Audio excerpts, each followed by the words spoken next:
Hey guys, on my last video, I predicted that at some point in 2023, we would set an all-time new average resale price in Toronto. Now, if you look strictly at the June numbers that just came out, you may think I've missed the mark on that prediction, but let's look a little bit closer. The average resale price was actually down 3.7% in June compared to May of this year, but that's not unusual. In fact, if you look at the past 10 years, 9 of those last 10 years, the average price was down in June compared to May. And the one year that it wasn't down was 2020. Do you remember 2020? That was COVID. And by June of 2020, most people thought they may be locked in their homes for the foreseeable future. So they started migrating to larger homes with bigger backyards. And as a result, that caused the market to tick up in average resale prices. If we look at year over year, the sales were up 18% and the average price was up 13%. At the same time, active listings and new listings were both down. So while the market may have softened in June compared to May, the supply is still very tight and the competition remains. The average sale price to list price ratio is a very good indicator of competition. And in June, the average sale price list price ratio was 104%, which was more or less flat for May when it was 104.7%. And so that means on average, homes are selling 4% above their list price, which does indicate the competition is still there and a lot of homes are still receiving multiple offers.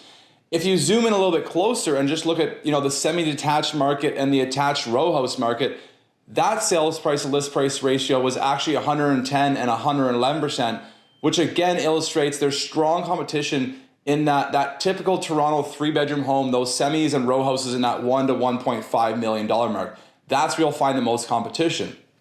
Now, just this past Wednesday, the Bank of Canada once again raised the overnight lending rate 25 basis points to 5%.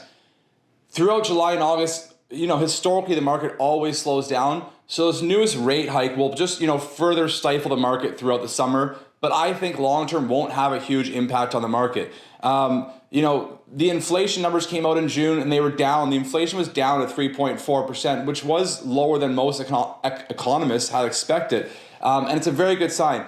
If inflation continues to trend down, it's very unlikely the Bank of Canada will raise rates again this year. And either way, the Toronto market's very resilient. It's not as impacted by these interest rate hikes and the economic rhetoric that you hear that has much larger implications on different real estate markets nationwide. The Toronto market just seems to, again, I've talked about this before, is very emotionally driven. And, while the Bank of Canada just raised rates again, most likely what it will do is it may push some buyers to kind of, reconsider their actions and move to the sidelines for a little bit. But people still want to buy homes. And, once they wrap their heads around the new prices and the new interest rates, they'll slowly start coming back. And, and that combined with, the massive supply shortage that we still have that's not going to go away anytime soon, and the continued, historically high immigration numbers we have, I still believe that at some point in 2023, we will set that new all-time high for average resale price. It won't be in July and August because, again, with these interest rate hikes and just the typically slow market through the summer, I don't expect it to happen in July and August. But, stay tuned for September and October numbers. And I wouldn't be surprised if we do set that new all-time high.